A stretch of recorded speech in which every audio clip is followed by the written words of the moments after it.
ജോസഫും മേരിയും നസ്രസിൽ 1944 സെപ്റ്റംബർ 6. ഗ്ലീല മലകളുടെ മുകളിൽ ഒരു ശാന്തമായ ഫെബ്രുവരി മാസത്തെ കടുംനീല ആകാശം.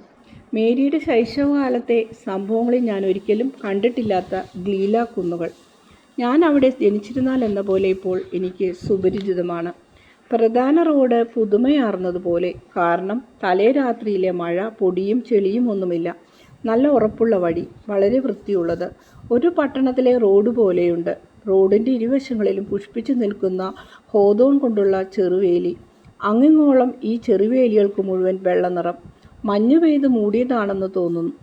ഇടയ്ക്ക് വളരെ ഉയരത്തിൽ വളർന്നു നിൽക്കുന്ന കള്ളിമുള്ളു ചെടികൾ, തിങ്ങി വളർന്നു നിൽക്കുന്നവ, പലക പോലുള്ള ഇലകൾ, കടുപ്പമുള്ള മുള്ളുകൾ, ഇലയോട് പറ്റിപ്പിടിച്ചിരിക്കുന്ന ഉരുണ്ട കായകളും. ഇവയുടെ ആകൃതിയും നിറവും കാണുമ്പോൾ കടലിൻ്റെ അടിയിലുള്ള പുറ്റുകളും ചിലയിനം കടൽ ജീവികളുമാണ് എൻ്റെ ഓർമ്മയിൽ വരുന്നത്. ചെറുവേലികളുടെ അപ്പുറം നാട്ടിൻപുറമാണ്. ഈ വേലികളുടെ ഉദ്ദേശം ഓരോരുത്തരുടെയും പുരയിടങ്ങൾ വേർതിരിക്കുക എന്നതാണ്. അതിനാൽ നാനാതരത്തിലുള്ള ആകൃതികൾ, ദീർഘചതുരം, ചതുരം, അർദ്ധവൃത്തം, ത്രികോണം എന്നിങ്ങനെ ഒരു റിബൺ വളച്ചുപുളച്ച് ആ പ്രദേശം മുഴുവൻ ഇട്ടിരിക്കുന്നത് പോലെ അതിൻ്റെ മീതെ അനേകം പക്ഷികൾ പറക്കുന്നു. അവ പാടുന്നു, ചിലയ്ക്കുന്നു, കൂടുണ്ടാക്കാൻ ഉത്സാഹിച്ചു പണിയുന്നു. പാടങ്ങളിൽ ധാന്യം യൂദയായിലേതിനേക്കാൾ വളർന്നിട്ടുണ്ട്. പുൽത്തകിടിൽ നിറയെ പൂക്കൾ, ഫലവൃക്ഷങ്ങൾ നൂറുകണക്കിന്. അവയെല്ലാം നിറയെ പൂത്തു നിൽക്കുന്നു. സസ്യങ്ങൾ കൊണ്ടുള്ള മേഘങ്ങൾ പോലെ, വെള്ള, ചുവപ്പ്, റോസ്, ഇങ്ങനെ എല്ലാ നിറങ്ങളുമുള്ള കാഴ്ച. അസ്തമന സൂര്യൻ മേഘങ്ങളിൽ ഉളവാക്കുന്ന വർണ്ണ അലങ്കാരങ്ങൾക്ക് ഒരു പ്രത്യുത്തരം പോലെ. സന്ധ്യക്ക് വീശുന്ന നേരിയ കാറ്റിൽ പുഷ്പിച്ചു നിൽക്കുന്ന മരങ്ങളിൽ നിന്ന് പുഷ്പദളങ്ങൾ ഉതിർന്നു വീഴുന്നു. അവ ചിത്രശലഭങ്ങളുടെ കൂട്ടം പോലെ കാട്ടുപൂക്കളിൽ പരാഗം തേടുന്ന ശലഭങ്ങളെപ്പോലെ തോന്നിക്കുന്നു. മരങ്ങളിൽ ചുറ്റി മരത്തിൽ നിന്ന് തോരണം പോലെ മരത്തിലേക്ക് പടർന്നു കിടക്കുന്ന വള്ളികൾ, ഇലകളില്ലാത്ത വള്ളികൾ. പ്രകാശം ലഭിക്കുന്ന മുകൾ ഭാഗങ്ങളിൽ ഇളം തളിരുകൾ അത്ഭുതത്തോടെ വിറച്ച് വിടരാൻ തുടങ്ങുന്നു. സൂര്യൻ ശാന്തമായി അസ്തമിക്കുന്നു. ആകാശം പ്രീതിദായകമായ നീലമയാർന്നിരിക്കുന്നു. അസ്തമന സൂര്യൻ്റെ കിരണങ്ങൾ അതിനെ ഒന്നുകൂടി തെളിവുള്ളതാക്കുന്നു. ഹെർമോൻ മലയിലും ദൂരെയുള്ള മറ്റു മലകളിലുമുള്ള മഞ്ഞ് കൂടുതൽ പ്രകാശിക്കുന്നു. റോഡിലൂടെ ഒരു വണ്ടി നീങ്ങുന്നു. മേരി, ജോസഫ്, അവരുടെ കസിൻസ്, സഹോദരങ്ങൾ, ബന്ധുക്കളായവർ. ഇവർ വരുന്ന വണ്ടിയാണ്. യാത്ര അവസാനിച്ചിരിക്കുന്നു. എല്ലാം അറിയുവാനുള്ള താല്പര്യത്തോടെ അല്ല, നേരത്തെ കണ്ടിട്ടുള്ളത് തിരിച്ചറിയാൻ മേരി നോക്കുന്നു.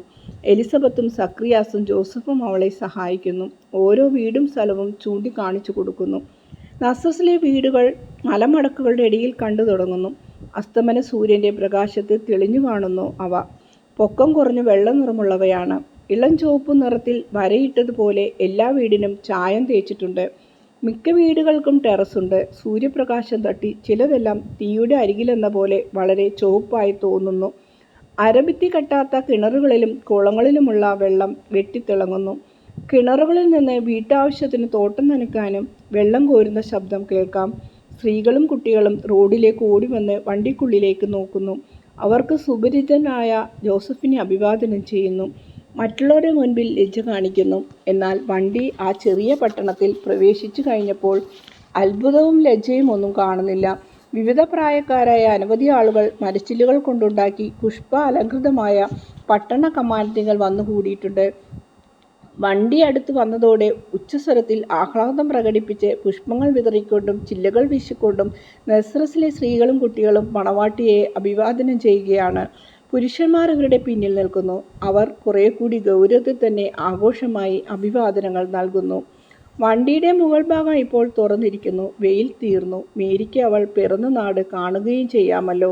ഒരു പുഷ്പത്തിൻ്റെ സൗന്ദര്യത്തോടു കൂടി മേരി പ്രത്യക്ഷയാകുന്നു. വെള്ളയും മഞ്ഞയും കലർന്ന നിറത്തിൽ ഒരു ദൈവദൂതനെപ്പോലെ അവൾ കാണപ്പെടുന്നു.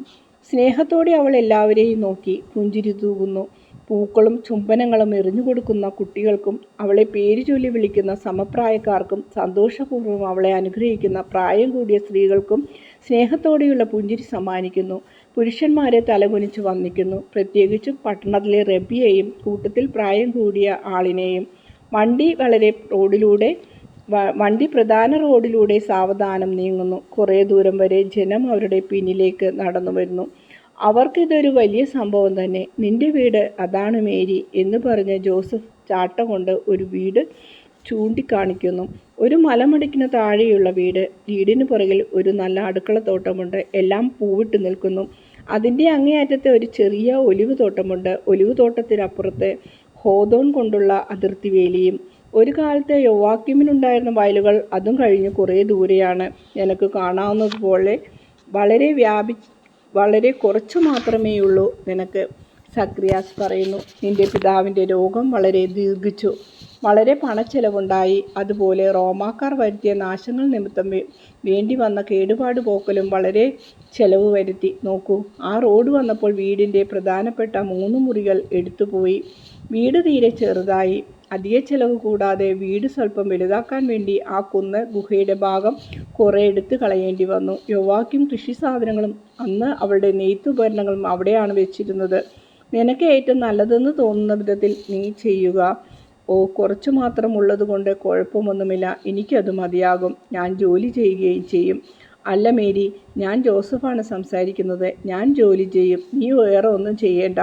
തുണി നെയ്ത്തും വസ്ത്രങ്ങളും ഉണ്ടാക്കലും നീ ചെയ്താൽ മതി. എനിക്ക് ചെറുപ്പമാണ്. എനിക്ക് നല്ല ശക്തിയുണ്ട്. ഞാൻ നിന്റെ ഭർത്താവുമാണല്ലോ. നീ ജോലിക്ക് പോയി. ദയവായി എന്നെ കുറവ് വരുത്തരുത്. അങ്ങ് ആഗ്രഹിക്കുന്നത് പോലെ ഞാൻ ചെയ്യാം. അതെ, ഈ കാര്യത്തിൽ ഞാൻ പറയുന്നത് പോലെ തന്നെ ചെയ്യണം. മറ്റെല്ലാ കാര്യങ്ങളും നിന്റെ ആഗ്രഹങ്ങളാണ് നിയമം. എന്നാൽ ഈ കാര്യത്തിലല്ല. അവർ വീടിൻ്റെ വാതിൽക്കലെത്തി. വണ്ടി നിർത്തി. 2 സ്ത്രീകളും 2 പുരുഷന്മാരും 40ഉം 50ഉം വയസ്സ് തോന്നിക്കുന്നവർ വീടിൻ്റെ പടിക്കലുണ്ട്. കുറേ കുട്ടികളും യുവാക്കന്മാരും കൂടെയുണ്ട്. ദൈവം നിനക്ക് സമാധാനം തരട്ടെ മേരി എന്ന് പ്രായമുള്ള മനുഷ്യൻ പറഞ്ഞുകൊണ്ട് മേരിയെ അഭിവാദനം ചെയ്യുന്നു. സ്ത്രീകളിൽ ഒരാൾ മുന്നോട്ട് വന്ന് മേരിയെ ആശ്ലേഷിച്ച് ചുംബിക്കുന്നു. ഇത് എൻ്റെ സഹോദരൻ അൽഫേഴ്സാണ്. അത് അവൻ്റെ ഭാര്യ മേരിയും. ഇവർ അവരുടെ മക്കളാണ്. നിന്നെ അഭിവാദനം ചെയ്യാനും ഇഷ്ടമുണ്ടെങ്കിൽ അവരുടെ വീട്ടിൽ പോയി താമസിക്കാനും ക്ഷണിക്കാനും വേണ്ടിയാണ് അവർ വന്നിരിക്കുന്നത്. ജോസഫ് പറയുന്നു. അതെ, വരൂ മേരി. ഒറ്റയ്ക്ക് ഇവിടെ താമസിക്കുന്നത് വിഷമമായിരിക്കുകയില്ലേ? വസന്തകാലത്തെ നാട്ടിൻപുറം എത്ര മനോഹരമാണ്. ഞങ്ങളുടെ വീട് നിറയെ പൂക്കളുണ്ടാകുന്ന വയലുകളുടെ നടുവിലാണ്. എന്നാൽ നീയായിരിക്കും അവിടുത്തെ ഏറ്റവും മനോഹരമായ പുഷ്പം, അൽഫേഴ്സിൻ്റെ ഭാര്യ മേരി പറയുന്നു. ഞാൻ നന്ദി പറയുന്നു മേരി. സന്തോഷത്തോടെ ഞാൻ വന്നേനെ. എന്നാൽ എൻ്റെ സ്വന്തം വീട് കാണാനും കണ്ടു മനസ്സിലാക്കാനും എനിക്ക് വളരെ ആഗ്രഹമുണ്ട്. ഞാനൊരു കൊച്ചുകുട്ടിയായിരുന്നപ്പോൾ വീട് വിട്ടതാണ്. അത് എങ്ങനെ ഇരിക്കുമെന്ന് ഞാൻ മറന്നു പോവുകയും ചെയ്തു. ഇപ്പോൾ അത് ഞാൻ വീണ്ടും കാണുന്നു. നഷ്ടപ്പെട്ടു പോയ എൻ്റെ അമ്മയെയും എൻ്റെ പ്രിയപ്പെട്ട അപ്പനെയും കാണുന്നത് പോലെ എനിക്ക് തോന്നുന്നു. അവരുടെ വാക്കുകളുടെ പ്രതിധ്വനി ഞാൻ കേൾക്കുന്നു. അവരുടെ അന്ത്യശ്വാസത്തിൻ്റെ സൗരഭ്യം ഞാൻ അനുഭവിക്കുന്നത് പോലെ തോന്നുന്നു. ഞാൻ അനാഥയാണെന്ന് എനിക്ക് തോന്നുന്നില്ല. കാരണം ഈ ഭിത്തികൾ എന്നെ ആലിംഗനം ചെയ്യുന്നതായി എനിക്ക് തോന്നുന്നു. ദയവായി ഞാൻ പറയുന്നത് മനസ്സിലാക്കൂ.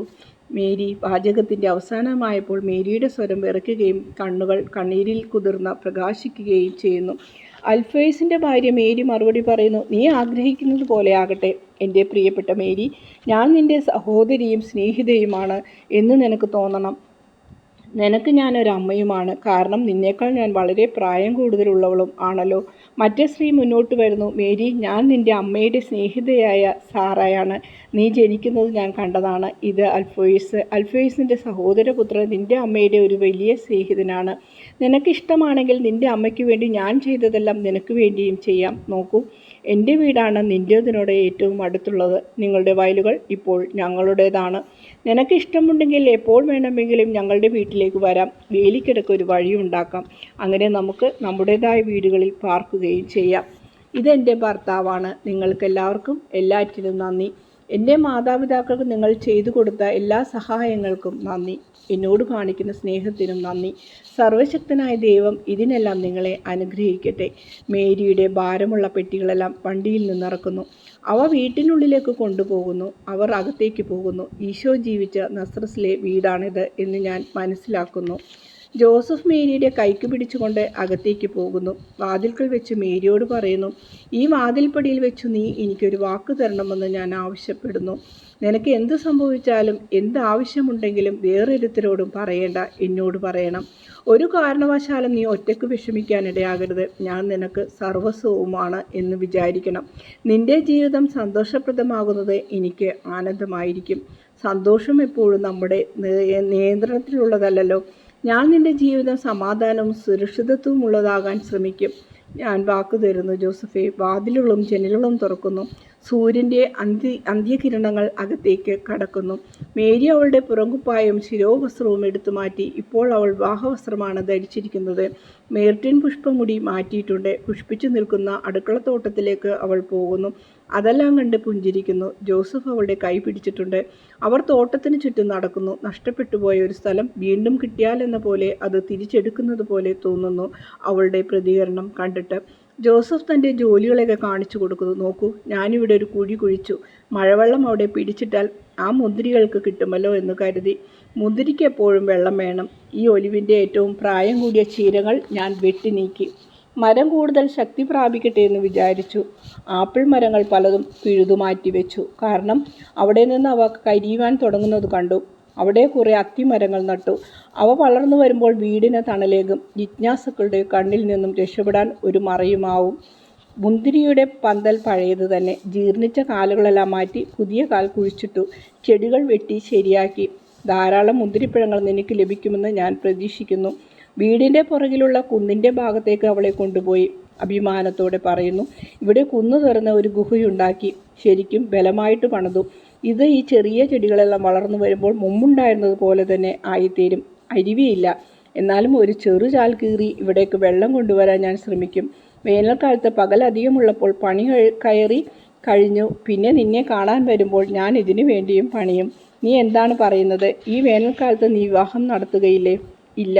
മേരിക്ക് കുറേ രോമവസ്ത്രങ്ങൾ നെയ്യാനുണ്ട്. അവളുടെ പെട്ടിയിൽ അത് മാത്രമേ ഇല്ലാതുള്ളൂ. അതിനാൽ ഞാൻ സമ്മതിച്ചിരിക്കുകയാണ്. മേരി തീരെ ചെറുപ്പമല്ലേ. ഒരു വർഷമോ അതിലധികമോ കാത്തിരുന്നാലും കുഴപ്പമില്ലല്ലോ. അതേസമയം അവൾ വീടുമായി ഒന്ന് പരിചയപ്പെടുകയും ചെയ്യും. കൊള്ളാം, നീ എപ്പോഴും മറ്റുള്ളവരിൽ നിന്നും വ്യത്യസ്തനാണ്. ഇപ്പോഴും അങ്ങനെ തന്നെ. ഇത്ര മനോഹരിയായ ഒരു പുഷ്പത്തെ മേരി വിവാഹം ചെയ്യാൻ ആരാണ് ധൃതി കൂട്ടാത്തത്? എന്നാൽ നീയാട്ടെ കുറേ മാസങ്ങൾ തന്നെ താമസിപ്പിക്കുന്നു. ജോസഫ് മന്ദസ്മിതത്തോടെ പറയുന്നു. ഒരു സന്തോഷത്തിനായി ദീർഘനാൾ കാത്തിരിക്കുന്ന പക്ഷം ആ സന്തോഷം കൂടുതൽ ഇമ്പമുള്ളതായിത്തീരുന്നു. സഹോദരൻ തോളുകൾ ഉയർത്തിക്കൊണ്ട്, കൊള്ളാം, എന്നാൽ പിന്നെ എപ്പോഴാണ് നീ വിവാഹം നടത്തുന്നത്? മേരിക്ക് 16 വയസ്സാകുമ്പോൾ. കൂടാരപ്പെരുന്നാളിന് ശേഷം. ശൈത്യകാല സന്ധ്യകൾ നവവധൂവരന്മാർക്ക് കൂടുതൽ മാധുര്യമുള്ളതായിരിക്കും. ഇങ്ങനെ പറഞ്ഞുകൊണ്ട് പുഞ്ചിരി തൂകി മേരിയെ നോക്കുന്നു. രഹസ്യമായ ധാരണയുടെ ഒരു പുഞ്ചിരി. മേരിക്ക് ആശ്വാസം നൽകുന്ന ഒരു സഹോദരൻ്റെ ചാരിത്രത്തിൻ്റെ പുഞ്ചിരി. അവർ തോട്ടം ചുറ്റി നടന്ന് കാണാൻ പോകുന്നു. ഇത് മലയുടെ അടിയിലുള്ള വലിയ ഒരു മുറിയാണ്. നീ സമ്മതിക്കുമെങ്കിൽ ഞാനിവിടെ വരുമ്പോൾ ഇത് എൻ്റെ പണിപ്പുരയായി ഉപയോഗിച്ചു കൊള്ളാം. ഈ മുറി വീടിനോട് ചേർന്നാണ്, എന്നാൽ വീടിനുള്ളിലല്ല. അതിനാൽ അതിലെ സ്വരവും ചിട്ടയില്ലായ്മയും നിനക്ക് ബുദ്ധിമുട്ടുണ്ടാക്കുകയില്ല. എന്നാൽ നിന്റെ അഭിപ്രായം മറ്റൊന്നാണെങ്കിൽ? ഇല്ല. ഈ പറഞ്ഞത് പൂർണ്ണമായും ഞാൻ സമ്മതിക്കുന്നു. അവർ വീടിനുള്ളിൽ പ്രവേശിച്ചു. വിളക്കുകൾ കത്തിക്കുന്നു. മേരി ക്ഷീണിച്ചിട്ടുണ്ട്. അവളുടെ സഹോദരിമാരുടെ കൂടെ അവൾ സ്വസ്ഥമായിരിക്കട്ടെ. നമുക്ക് പോകാം, ജോസഫ് പറയുന്നു. അവരെല്ലാം യാത്ര പറഞ്ഞ് പുറത്തേക്കിറങ്ങുന്നു. ജോസഫ് സ്വല്പം നേരം നിന്ന് സക്കറിയാസിനോട് താണസ്വരത്തിൽ സ്വല്പം സംസാരിക്കുന്നു. നിന്റെ സഹോദരി എലിസബത്തിനെ കുറച്ചു നാളത്തേക്ക് ഇവിടെ നിർത്തുകയാണ്. നിനക്ക് സന്തോഷമല്ലേ? എനിക്ക് സന്തോഷമാണ്. കാരണം ഒരു പരിപൂർണയായ ഗൃഹനാഥയാകുവാൻ അവൾ നിന്നെ സഹായിക്കും. നിന്റെ സാമഗ്രികളും കട്ടിൽ, മേശ മുതലായവയും എല്ലാം ക്രമമായി വെക്കാൻ അവൾ സഹായിക്കും. എന്നും വൈകിട്ട് വന്ന് ഞാനും സഹായിക്കാം. എലിസബത്തിൻ്റെ കൂടെ പോയി നിനക്ക് ആവശ്യമുള്ള രോമവും മറ്റു സാധനങ്ങളും വാങ്ങിക്കൊള്ളുക. അതിൻ്റെ വില ഞാൻ കൊടുത്തുകൊള്ളാം. എല്ലാ കാര്യങ്ങളും എന്നോട് ആവശ്യപ്പെട്ടുകൊള്ളാം എന്നുള്ള വാക്ക് ഓർമ്മിക്കണം. എന്നാൽ ഞാൻ ഇറങ്ങട്ടെ. മേരി, ഇവിടുത്തെ ആദ്യ രാത്രി ഈ വീടിൻ്റെ ഉടമയെന്ന സ്ഥിതിയിൽ ഉറങ്ങുക. ദൈവത്തിൻ്റെ ദൂതൻ നിന്റെ നിദ്രയെ സമാധാനമുള്ളതാക്കട്ടെ. കർത്താവ് എല്ലായ്പ്പോഴും നിന്നോട് കൂടെ ഉണ്ടായിരിക്കട്ടെ. ദൈവം അങ്ങയോട് കൂടെ ഉണ്ടായിരിക്കട്ടെ. ജോസഫ്, അങ്ങ് ദൈവത്തിൻ്റെ ദൂതൻ്റെ ചിറകുകളുടെ കീഴിൽ ആയിരിക്കട്ടെ. ജോസഫ്, എല്ലാത്തിനും ഞാൻ നന്ദി പറയുന്നു. എന്നാൽ കഴിയുന്ന വിധത്തിൽ അങ്ങയുടെ സ്നേഹത്തിന് ഞാൻ പ്രതിസ്നേഹം നൽകും. ജോസഫ് മേരിയുടെ ബന്ധുക്കളായ സഹോദരങ്ങളോട് വിട ചോദിച്ച് വെളിയിലേക്ക് ഇറങ്ങുന്നു. ഇതോടെ ദർശനം തീരുന്നു.